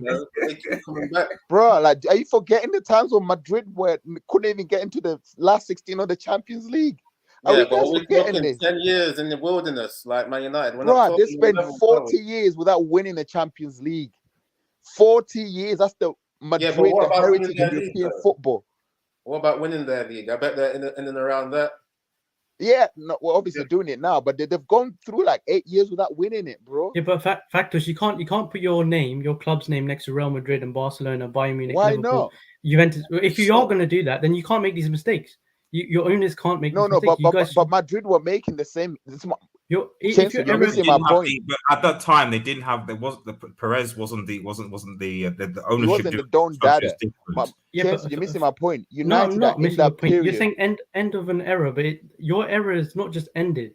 You're It's collapsing. ended when Fergie No, left. you're collapsing even further. That's the problem. Yeah, I agree with you. But I'm saying that at some point, United will get it right. Listen, in the When? 90s, yeah. No, we don't know. In the 90s, yeah, before when Fergie was bricking, because he was on the verge of getting sacked. I don't know, it was Kenny Dalglish, one of the Liverpool legends. He said, because the United had gone 25 years without winning the league, yeah. So you think we're bad? Imagine how bad we were back then. And they said, when them lot done the M62 get it right, we're all gonna be fucked. There's gonna be a time when we're gonna get it right. We just don't know when. You can Right, copy sorry. other clubs. That's the Let thing. me just reach the final comments, then we'll get final thoughts and then we'll round up. So thanks everyone guys who've been watching. By the way, make sure you like the vid, and subscribe. Roma won 5-0 against Shakhtar today, says Roy. Mourinho. If Mourinho wins with Roma and he wins the Serie A, there'll be some interesting discussions. I'm sure there'll be some interesting discussions that will be had. If he somehow uses Roma, I don't think he will, but I'm just saying there will be interesting discussions that will be had. Now, if Ten Hag keeps playing, this defenseman gonna fail. H7, the Glazers are winning RDS. Let's be real, don't doubt that. Tony, hope United doesn't join the Milan and Juve battle for Tetsi. I think that's a signing. Audience, don't rub your head like that. That's how you get hair loss. Probably. I've got the hairline is going back. That's why I need to wear my hat. Answer says, imagine bottling first game of the season could never be my club. Didn't you guys draw? Why is Leicester speaking, man? Irrelevant, man. Leicester City drew, didn't they? Didn't they? I thought they. And Graham Potter's odds on favourite to take over at Leicester. Oh, what? Yeah, because they're thinking of sacking Brendan Rodgers. Well, I won't be surprised. Yeah, he knows how to play ball, doesn't it? So yeah, that'd be good. We didn't. I suspected. I think in our predictions, Premier League with Microsoft like that, we felt that one of Brendan Rodgers and Steven Gerrard and possibly Lampard were one of the first managers that would be sacked, and they all lost today. So there you go. Manchester United is Liverpool. Okay, say the Varane has been poor, but his name ain't Maguire. The only thing I blame Ten Hag for is not being creative and trying to play different, but it's the players' fault overall. Let's have a look. I'll just quickly scroll so I can't do them all. Yes, I know you had a stream with those guys from Ajax, right? I'm pretty sure they said that in the first couple of games at Ajax, like they weren't impressed with Ten Hag. Like they weren't. They weren't, isn't it? Like we have to give him time. I'll speak more about it obviously in the closing comments and stuff.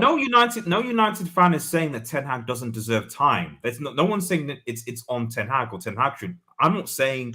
No, I'm just saying it to just kind of tame the overreaction a little bit because you're saying that we're gonna get relegated and all this other stuff. That was peak when you said that there, man. Why I said that was because if he's not backed, then based on how our form was last season, and based on the nature of these players, i.e., as soon as these players get into a rut.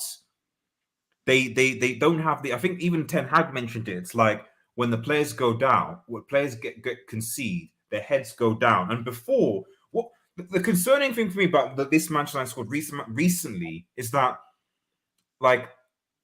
towards the end of Ollie's era, before you're like, okay, there's a comeback FC, there's a momentum, there's a kind of if we concede 1-0, you think, okay, second half FC, we'll go again, we'll get something. There was still that belief there. Now you're like from end of Ollie, Ralph, etc. You're like, when we concede a goal, you don't actually think can we actually come back? You know what? Let me just add to that real quick, because you know how I think it was 10 comebacks, wasn't it? That had come back from under Ollie. Yeah? That's not the formula, by the way. And we've got to look at the running stats. The running stats would have been high for having to come back, yeah. And then how does it go from there to the next season? Lowest running stats in the league. That tells me Ollie most likely burned out these players, and that I think they're down too. There could be an overlap to this season where we're seeing that lack of energy from certain players. You know, I mean, Rashford had to play through injury, all this stuff. It's a whole hangover from having that kind of leadership from Ole, which was shady. Let me just finish reading this one. So I feel like Man U fans should look beyond the manager at this point. Says Mr. Jekyll, the squad isn't good enough, and the midfield's got a trash. For once, I'm not jealous of European fans who can watch their teams play live in stadium. Factos, says Antonio. Red Devil Week, a shout to you, bro, and hopefully you can subscribe to his channel. Another United fan. I don't know how you're watching this, Red Devil. Even Gina Pana, it's early in the season, but the signs are not great to say the least. Ten Hag has taken on a monumental job, and we have to give him time, but it will get worse before it gets better. And I think that's fair. Adios on loan to Milan, it's more fun. Probably, actually. That'll be my It's Serie team. So check out some Milan reactions. I'd have looked to start Garnacho instead of playing a false nine. Not sure what we can play without a main focal point. I agree. I don't know why because the thing is, if we did that, if we still lost, people would have least. Oh, he's a youth, man. He's a youth, man. Yeah, but the point is, if we did it, people would say that. Oh, he's a youth. He's just getting it. Okay, it is what it is. But it was good to see the. They would say Ten Hag is naive for putting a youth. No, not the fans. Maybe the pundits would, but not the fans wouldn't. The fans would be. We should have got more minutes, right? Rather than just 90th minute today, especially. Yeah. You know what I mean? Just get a bit of impact. And also, it's not like you haven't already seen what the players that you picked up top did.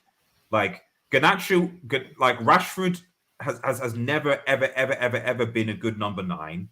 And then you're relying on Eric to be a false 9, but not a Garnacho, someone who potentially plays there. Now, Garnacho doesn't play false 9 though. He's a winger. You know what's more important is Sancho. We need to talk about Sancho. What fraud. I wanted to bring him up, man. He's a bit quiet in this game. Well, how is he a fraud, man? How is he a fraud based on one game? No. United should just buy the entire bro. at this point. Ziyech, De Jong, De Ligt from Bayern. I wouldn't mind taking Ziyech, to be honest. We need backup. So, what was he doing at Chelsea though that last season? I'm not trying to take. I mean, Tuchel tax, man. They might be playing that. Did you watch the game yesterday, bro? I fell asleep, man. It was boring. I watched 5 minutes and I fell asleep. Well, if Tuchel wants notes on how to play with a back 3, you should look at Brighton. So there you go. That's how you play good football with a back 3, and with fullbacks. Blake, who's a Brighton fan, actually says RDS joined Brighton. Greg Potter's the 4th best manager in the EPL. Well, that's a bit, but he's probably definitely top 7. I would say top 7. I think is reasonable. I don't think you should compare the Arsenal team last year to the Manchester United. Arsenal has the youngest squad in the EPL. Exactly, they will make mistakes on the way. Man United in full clearance. Yes, that is a very, very good point. A lot of those Arsenal players were young, were kids. Most of this Manchester United squad is mid to late 20s or older. So this idea that when are they going to get better? When they're 30? When they can't run anymore? Most Manchester United players are like Maguire's 26, 27, Fred's nearly 30, McTominay's 28, 29. Like this is a squad that actually in 2-3 years' time is going to need a further rebuild because most of these players are going to be 30. No, you know what? That seems to be the policy. We're going Eriksen, who's 30. We're going to get Arnautovic, 33. Yeah, you're all right, man. The youngest player right now is who will be, I think, who we signed, Malacia. Yeah. Everyone else I can think of is at least mid-20s. I think Rashford is now 24, is he? Yeah. Martial's 25, going 26. And then Luke Shaw, I think Luke Shaw might be 25, I think possibly. So they're the mid-20s. 26. Shaw is 35, man. And Factos, this is my point. Yes, it's the end of an era, but you don't collapse like this. You don't make silly mistakes like this. These are common sense mistakes that the board is making. So you got selective memory. You got selective amnesia, bro. Like I'm sorry. I remember Sancho last season. Say that again. You remember Sancho last season? You can't defend. I also remember the CL final, man. Vinny Jr. This is a question to run. Oh wait, so there's a few questions in the chat. So SSB has one. Yeah, what I'm going to go for the chat. I'm not going to be able to read them all unless you say you super chat, but I'm going to just pick out the questions that people have for the panel. So S&P has one question, which says, RDS, let's look at the table. Who do you rate over Man United right now? Who finishes above Manchester United? Brief questions just going round to you guys. Just like brief, so we round up. Eddie, who do you think finishes above Manchester United right now? So again, I've got to revisit your drama that you tried to bring up on your stream about possible relegation. Yeah, so we definitely relegation. Yeah, I think we'll finish eventually top 6, man, because Ten Hag, obviously it's just the first game, man, and then we had some good preseason. We've seen like what he can do, like when the team is pressing high and getting a few transitions done. There's certain points he's going to win. So yeah, I think it will be like similar to last season. You know, Man City win the league. Then Liverpool runner-up. Then third place, I've got Spurs. I just think with Conte, man, had the preseason, they got the fitness, had a good transfer. Southampton looking good, looking sharp. Southampton. No, I mean 4-1, as in Spurs looking good, looking sharp. I was about to say, man, Southampton look like they're going to get relegated, man. But yeah, fourth place. I hate to say it, but Arsenal, I think they're forgetting that banter FC, man. I think they're leaving that behind because against Crystal Palace, I felt they played some good drilled football. They didn't create enough chances, but they looked disciplined. They got up to the midfield, got some transitions going, but then they defended as a team. They didn't really get countered like Man United. On another day, if Crystal Palace had any fitness, bro, that would easily have been a 2-2, you know. Easily. I only saw the first half, so maybe yes, the second half, you're right. But Eze like should have buried that, bro. He should have buried that. But my point is, yeah. Sorry, you finished your list. Sorry. Didn't mean to cut you off. I was pretty much just wrapping up. So yeah. Oh wait, hold on. Did I say he was 5th? Oh yeah. So Chelsea.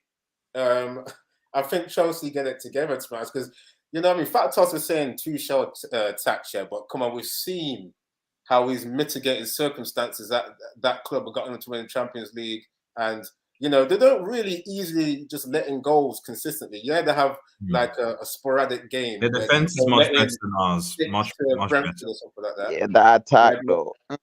Yeah. I mean, if your defense is good though, at least you know you are worse. The only thing Sterling is good at right now was that arc, man. Did you guys see that arc? That was mad. Factors. What area of the pitch is United good at? Say that again. What area of the pitch is United good at? Is it attacking football, or is it midfield, or is it defense? Which area would you say is strong? Definitely not midfield. Definitely not midfield. Okay, what about your attack? Is it world class? Is it great? We got JS7, bro. We got Sancho, Tony. Okay, let's talk about Sancho now. No. We have to move on. We have to move on. Quick question. Sorry. He's got a better touch than Nunes. Tell you that. Rashford or Welbeck, who's better? I think we kind of answered this. Like right now in 2022, are we saying that Welbeck is better than Rashford? Welbeck has always been better. I'm sorry to say it. I mean, a different profile of players, but Welbeck's always had a better, like, you know, back to the game kind of striker. He can hold up the play. He can interlink. But he can't finish though. Rashford is better than him at finishing. But yeah, I thought Welbeck's always been a better player, if I'm being honest. Rashford plays on a spill distractions. I don't know, man. I feel he's playing for a paycheck. You know who Bruno looks like, Ronnie? He looks like Neymar from last year. Headless chicken, but doesn't have half the talent of him. Pablo says, this is from Simon Stone, he's semi-reliable, Simon Stone. Actually. His reaction is pretty reliable. That means it's happening, bro. And now to reach to Old Trafford. Get ready. Cristiano's leaving. It's Simon Stone. He said it, man. If Simon said Cavani, man, we're just on Cavani, Ronaldo. Even Cavani, I can see the Benin like Arnautovic. I can't sort of these petulant. Yes, we got Benny McCarthy there, Tom Huddleston. What is Benny McCarthy going to play as well? We're going. Get all the old. Yeah, man. Oh, I'm fed up with this. Third choice striker, man. SSB says, Factos, it feels like you're in denial of what Manchester United is right now. I don't know, maybe I'm wrong. Bro, I said that we are in shit until this era ends. That's what I've said. And it's normal. How is that in denial?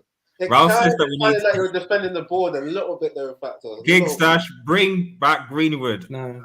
No, Relax. we can't relax. But I'll be honest, like again, not putting Greenwood aside, but again, did we replace him? No, you know, so someone of that quality, because whatever you say about this Green, if you just put this on and focus on his ability as a footballer, focus on that, you know, he was arguably our best finisher. He was our best finisher. So you can't just take that person out and not replace that person, expect to score the same amount of goals or contributions. You're not. You know, so I'm not saying bring about whatever, because obviously it's ongoing. So I'm not going to comment on that until that has been resolved. But See, this is where you bring up the director of football. Yeah, this is especially in press conferences. I don't want to just see Ten Hag be asked these dumb questions when he wasn't even there. You need to have the director of football answering questions that you just brought up, man. Why is Greenwood not being replaced? It's criminal not to replace that guy, man. Garnacho should start over Rashford. I agree, Eddie. Sorry, Garnacho starts says King Stash. Can go both United and Chelsea actively ignoring their data, analytics, and recruitment departments, plus their entire scouting system. At least Chelsea are in a good situation. Poorly run club, I agree. Yeah, Chelsea still win stuff, man. Can't even compare. Can go said, I came on here and said John Murta has been here since 2014. He has. He may not have had a big input then, so I gave him time this summer. Listen, guys, listen. He has to leave. I actually like Arnold. I hate to defend the board, but guys, come on, man. You can't say that, man. I'll tell you why you can't say that, because over the years we've built a reputation for overpaying players in transfers. So like you just cannot. Sometimes you have to let a few transfers go by just so people can respect you. Like people are saying 100 mil for what's his name, Anthony at Ajax. So what, you want Murta to give Ajax 100 mil? Nah. You walk away from it, and then you come back next summer and get him for cheaper. Like that's just wise, man. Like you won't get him for cheaper. The point is the point is factors is that Brighton United were linked to Moises Caicedo for 5 million. That was under Woodward. But the point I'm trying to make is that like it's that I don't, and this is why this call was important, is that the culture, the mentality is still the same. So this type of like, oh hey, let's think outside the box for Moises Caicedo or something to midfield. It's still the same mentality. There's no planning, there's no structure, there's no nothing. But these guys came into the job around April, May, right? So that's not enough time. But I know, but he became full-time sporting director, and I think he appointed a few guys like around March, April time. That's not enough time to build a scouting network. You know that. But having said that, they still had their own players. They wanted Pau Torres, they wanted Tillemans and Neves. But your manager, Eric Ten Hag, who everybody's saying we should back him because he knows what he's doing, said, no, I don't want any of these players. I've got my own scouting network, and I want Timber, I want De Jong, and I want Martinez, I want Anthony and Malassi and all these other guys. So they've decided to go and back the manager and just and not. You get what I'm trying to say? So you can't blame him. They haven't signed all those players, though, have they? Because the clubs are putting 100 mil price tags on them, man. No, I've got to say, doomed if he doesn't. I've got to comment on this, because this is all just Man United's fault. Yeah, I mean, you could say, oh, just because they've only just put Murto in charge, oh, he's not had time. Yeah, but the road to recovery doesn't take one season. Why have they not planned before? Like when they saw that Ole's season was going in the bin, and they weren't. Ed Woodward was there, bro. No, but you've got to. If you're a proper board or whatever management that oversees everything, you've got to have foresight for when things are going wrong. You see how long they kept Ole for when things were going wrong. Remember the international break we had when I think it was it just after the 5-0 to Liverpool? It was went on the break. That was like, okay, that was a great day. Time to change things, and they just went on holiday and came back like, okay, we're gonna have amnesia. Let me just finish the point though. You as the on board level, you've back your manager, but you've got to have your network set up, So if things are happening like with this De Jong deal, this is awful. That this wait, Eddie, you had this argument. You've got to have alternatives. Your director of football's got to say, okay, Ten Hag, we're moving on, because De Jong's got a stupid contract with his club where we have no control. So wait. over what goes on. You want Murty to be vetoing the manager? He's Like, a do you want to go back to that yeah? scenario? It's Factos, like look at the Bowley hierarchy. vetoing Tuchel. Where is the That's what you say. hierarchy? He's above the manager, so he should be vetoing. But this. like, what you think he knows more about football than Ten Hag? Fuck that, man. Murty should not be vetoing Ten Hag. What the hell? Factos, after this game, yeah, and we didn't get a midfielder, and we're having McFred there. But that's Ten Hag's fault, bro. I'm sorry, but because it was De Jong. Still. Listen, if we don't get De Jong, yeah, don't put that smoke on the board. You got to put that smoke on your manager because but the only thing fixated on one person. But the only thing I'll say is that, like, I find it very hard to believe that for example that he doesn't have the comments that he doesn't have alternatives. So, for example, he wanted to get Timber, we got Martinez instead. So that's an alternative. I know, so but De Jong is so important to his system. No, I get that, but what I'm saying is, okay, even if we put De Jong aside, Anthony's thing, etc., you can't tell me that there weren't conversations that would say, listen, or even just the fact that it's been since May, since April, since whatever. It's not like Ten Hag is sitting in one part of Manchester and the board in one part of Manchester, and they can't come to a conversation and say, listen, we reasonably cannot get this player, so we need to come with alternatives. It's been months. Listen, these conversations the only player. The one to make factors is like, why is it that with other clubs, like say take City for example, they can be like, okay, we're not getting. We are getting this player. Here's the money.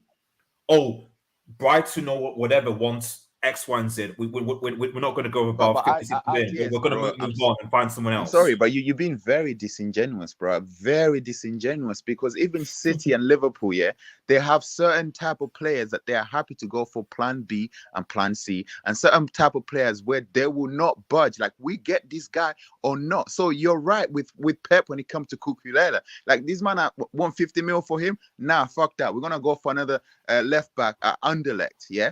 But like, remember how Klopp was with Van Dijk?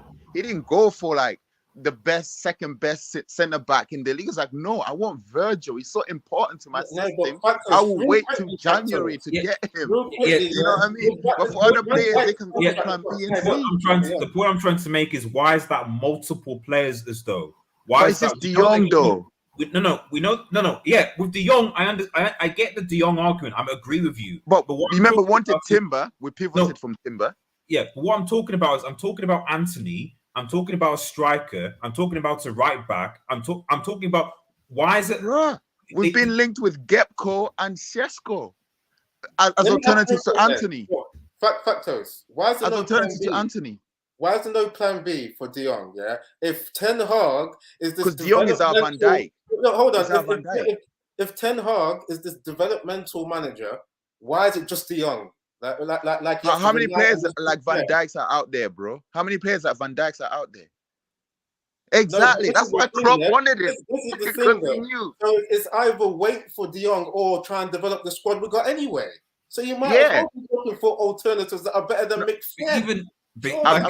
Even if you, like I said, put De Jong aside, the point I'm trying to make, Factos, is that this issue is with multiple positions.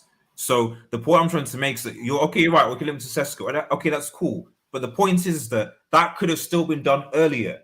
I agree. I agree with you. Why is it that with City and Liverpool that they can do these things? But you do know that City and Liverpool have still signed the same number of players as us. No, but Factos. We beat you to Nunes. Listen.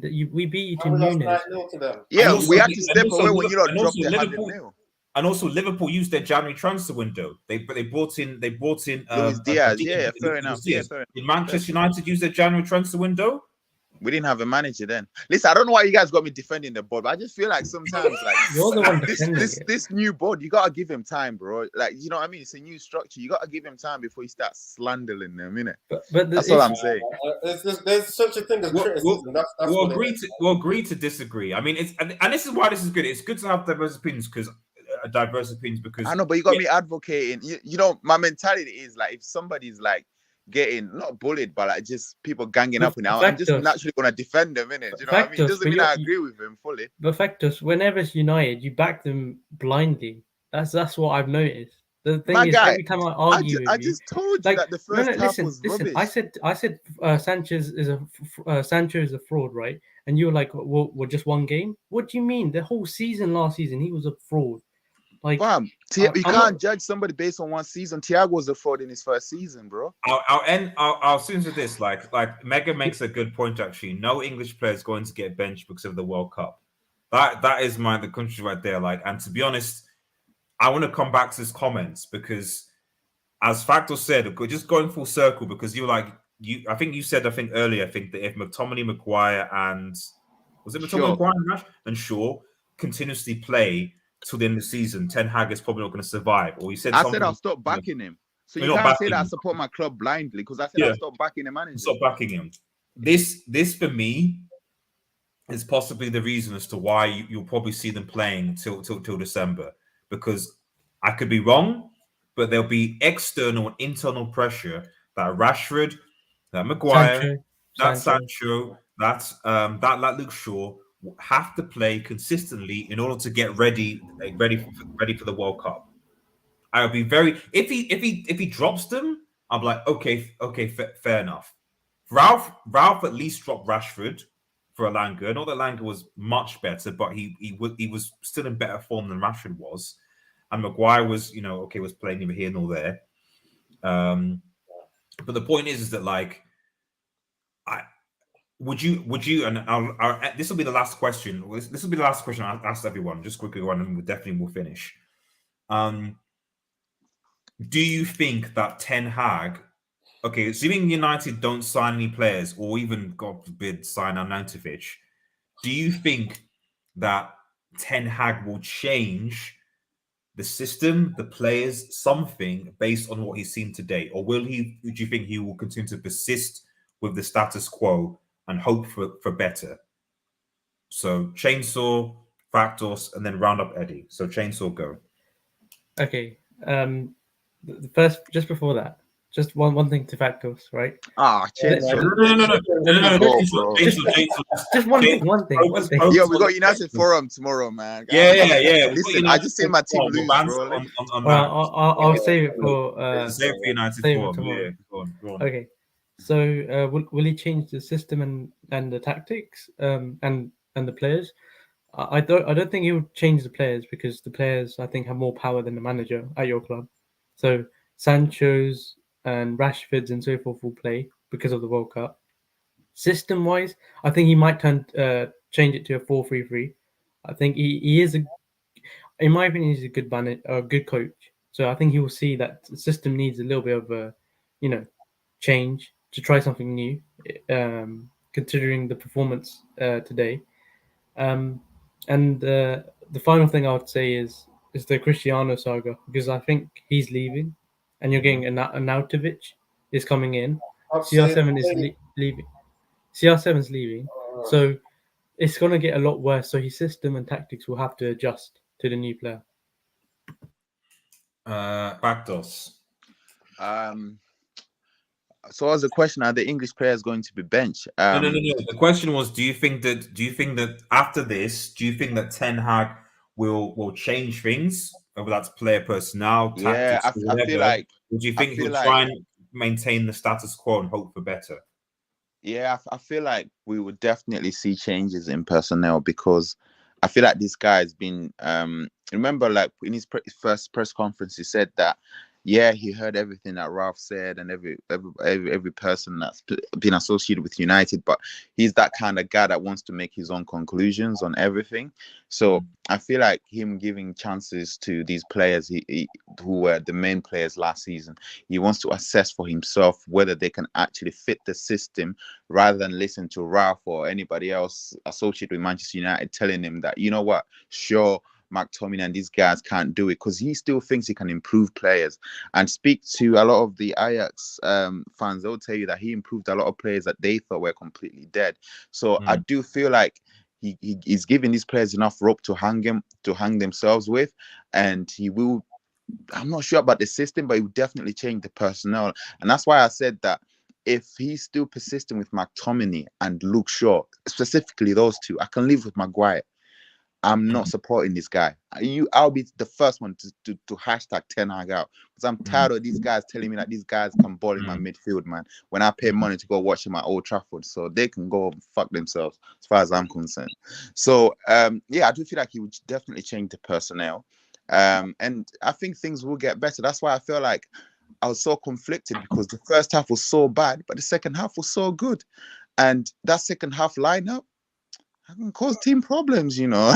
I'm not gonna lie to you. If you add in, let's say, like a Martial there or Ronaldo who's fully fit, that can, and maybe even a De Jong in there, that can cause teams some problems. Like, we have seen the players trying to do the Ten Hag way, but they've just not been able to in the first game. So it's only the first game. We'll see. I do feel like things will get better over time, but if they don't, then I hope so. I hope so, Factos, man. I am taking my loan payment, but I will be keeping an eye on my parent club. But Eddie, man, do you want what's your final thoughts on this, man? Yeah, so Ten Hag, man. Like I was trying to like articulate my thoughts. I got so many things going through my head. I mean, I've already talked about what should be going on with the De Jong deal. Move on, because he's got no more to learn from McFred. There's no more. There's no more to learn from the fact that they're just not good enough. You know, it's like, it is what it is. Whether or not you want to interpret as Downing tools or whatever, they're just not good. So hopefully, yeah. So it's about like what I think he's gonna change, right? I think he may persist with this system a bit, because he's got some pride in his own work. Like he will know to himself that his formations do work. So yeah, it may come down to he's going to change some of the personnel. Like Malacia, I do see him coming in, even though you talked about the pressure of starting English players. I think this guy, because we know how, what do you call it, brave that Ten Hag is at certain points, where it's like in the press conference, he's like, okay, I've talked to Ralph, I've talked to this guy, but I want to draw my own line. So I'm hoping he will still back up that bravery, change some guys. Bailly, why was Bailly not in the squad, by the way? Like, he had a good preseason, and all of a sudden he's not even there. So maybe he gets put back into the squad. I'm going to round up anyway. I'm just thinking about the system. If the system like persists to fail, yeah, I reckon he could go, because he's got different formations in his locker. I saw him play a 4-1-2-1-2 near the end of the season for Ajax. That looked really good. Like, those partnerships happening up front, triangles in midfield, the fullback still pressed up like wing forwards. So I actually want to see that formation, because I love two up front in there. I love the partnership or the chemistry, you know. I mean, what does it take for us to go back to the days of having someone like Dwight York and Andy Cole up front? Why is that so much to ask for what should be the best legacy Premiership team? So yeah, I see Ten Hag just plowing through his system, changing a few personnel, and then possibly the system later on. So yeah, that's my thoughts, man. Fair. Ilya says, I'll see again if this plays again in this game, if you're not Ten Hag out. Says Brian by Malaysia all day. I mean, I'd love to see, I mean, but like, again, for some reason, maybe Bai is unprofessional. I don't know. They don't seem to rate Bai. No one seems to. And bro, it's melanin tax, man. Have you noticed that? Let me not talk, man. I'll get into it. Well, you know, I'm like, at the end of the day, for me, he's the quickest defender Manchester United have, and for me, pace as a defender is important. People can talk about.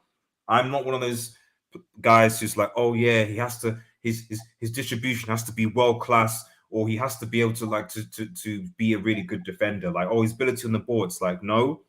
At the end of the day, you need to be quick and you need to be able to tackle. Those are, for me, the two key essentials of being a good defender and good positioning.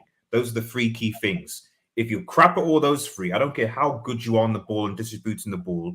Like, as soon as you're ran at, you're going to be exposed. But anyway, we're gonna talk about that on United form tomorrow. I think that will be a more post match debrief United form tomorrow. But guys, thank you so much for watching. It's been great. Obviously, a lot of you guys watching. I'm getting the impression that there's probably going to be more people involved when United lose this season than when we win. So that might be the precedent. So, But Especially when thanks. Nunes gets a hat trick at Old Trafford. Well, that's Just saying. hopefully not going to happen. dreaming.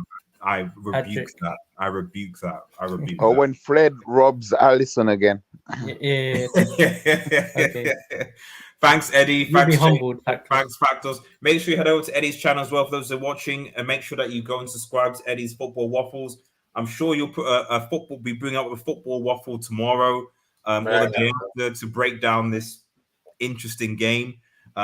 But I say stay tuned. United form tomorrow. Make sure you stay tuned up for that. And then this week we'll be doing a lot of season previews for the other leagues, La Liga, Bundesliga, and Serie A. So I'll be joined by a couple of some other channels as well.